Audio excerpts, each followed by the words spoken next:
Tous les ans, on monte une marche, c'est ce qu'on se dit. On regarde l'escalier derrière nous, on a quand même monté quelques marches.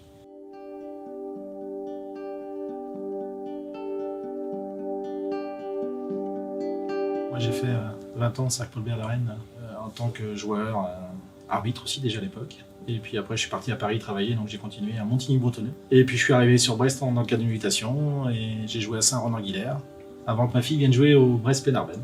15 ans après, j'y suis encore. Donc, ça fait 42 ans dans le handball. J'aimais bien aller de temps en temps à l'Est-Devin voir l'Arvor, là. Bon, je connais pas un peu plus les règles maintenant, pas entièrement. C'est pour ça que je critique jamais les arbitres, parce que je sais pas s'il y a faute ou pas. Après, Sergio est venu nous voir, et puis on a eu, je sais pas, le malheur ou le bonheur de dire oui, et après c'est parti, en avant la musique. Moi, j'ai commencé à jouer au hand à Bourg-Blanc, je devais avoir 16 ans. Après, porté dans l'élan avec Gérard, moi j'avais ma femme qui jouait au hand, mes filles qui jouaient au hand. Donc j'ai joué, j'ai entraîné, pas beaucoup entraîné, plutôt coach. Bon, je crois qu'on est tous arrivés en même temps. J'ai fermé la boutique à Rouen 29. On a fait la première assemblée générale au Pilier Rouge. Au Pilier Rouge, il y a... avec un vote à main levée. Et Gérard Dini était là, et de toute façon, il fallait repartir, parce qu'on avait 350 licenciés à l'époque. ça fait 10 ans, quoi. 10 ans, ça fait 10 ans aujourd'hui.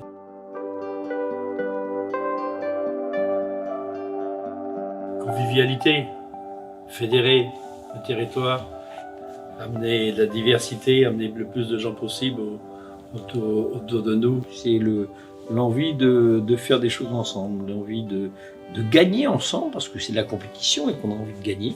D'aller chercher un niveau toujours un peu plus haut.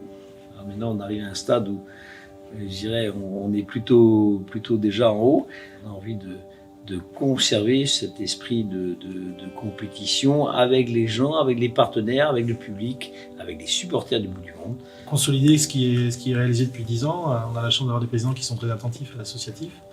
Aujourd'hui, on essaie de consolider, on arrive à 500 licenciés. Donc, ce qui est déjà énorme pour un club sur Brest, parce qu'on n'a pas forcément toutes les infrastructures qui vont avec. Mais consolider, partager, avancer. Tous les ans, on monte une marche, c'est ce qu'on se dit. On regarde l'escalier derrière nous, on a quand même monté quelques marches.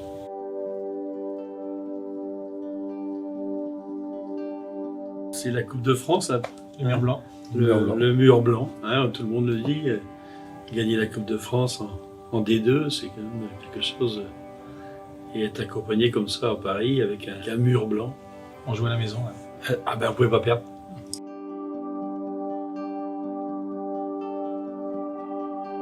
La dernière Coupe de France à Paris. Donc comme on avait réservé plus ou moins le bar, le Bercy Bar, on payait la mousse à tous les supporters. Moi j'avais dû payer peut-être à peu près 7 fûts.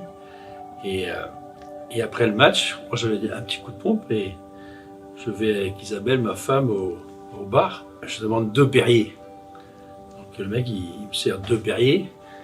Je sors mon porte-monnaie et je demande au patron combien je vous dois. Et il me dit ah non, celle-là elle est pour moi. Moi, elle est toute en musique de voir un groupe de musiciens, je dirais, bretons traverser en diagonale le terrain. Et il y a tellement de bruit dans la salle à l'Arena qu'on l'entendait pas. Les musiciens jouaient et l'autre il avait sa grande caisse et il tapait comme il voulait. Et avec le bruit qu'il y avait dans la salle, on l'entendait pas. C'était extraordinaire ça.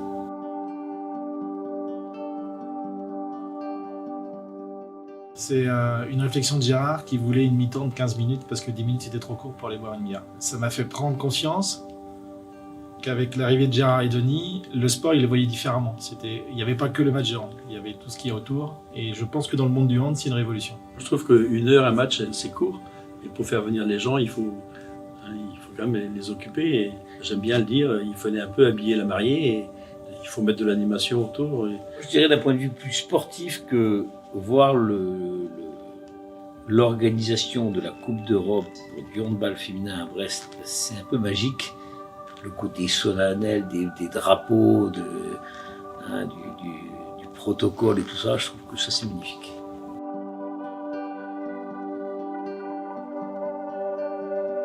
Si j'avais une joueuse qui me vient à l'esprit de suite, c'est Anna Gross. Quand je vois que cette fille, elle parle 7-8 langues, qu'elle s'implique à fond tout le temps, avec un sourire tout le temps, et une force de frappe extraordinaire. J'ai bien aimé Martha Manguet, le premier tir qu'elle a allumé en match de championnat.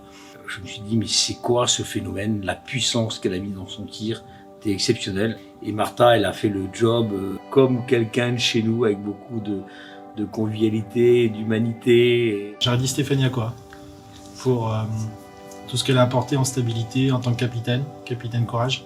Je pense qu'à une époque où on avait besoin d'accéder à la Coupe d'Europe, elle a mis la pierre à son édifice pour donner un état d'esprit à ce groupe. Simplicité, humanité, partage. Victoire, ensemble, Émotion,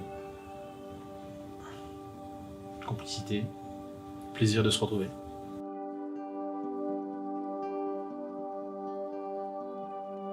on a plein de projets, on sait où on veut aller. Je pense qu'on a encore de belles victoires à faire avec ce club. Depuis le départ, Gérard a dit, une fois qu'on avait dit oui à Serge, il me disait que je veux gagner une Coupe d'Europe. On a gagné la Coupe de France, on a été champion de France, maintenant il nous manque une Coupe d'Europe. Heureusement qu'on ne l'a pas dit il y a 10 ans, parce qu'on nous aurait pris pour des abrutis quand même. Avec la mise en place de la formation au sein du BBH, c'est de sortir régulièrement des Bretons. Ça, c'est un objectif que mes présidents m'ont mis dès le départ. Bon, je pense qu'on est bien lancé. On voit régulièrement des Bretonnes arriver en équipe de France. Et le but du jeu, c'est de continuer à envoyer des filles formées chez nous.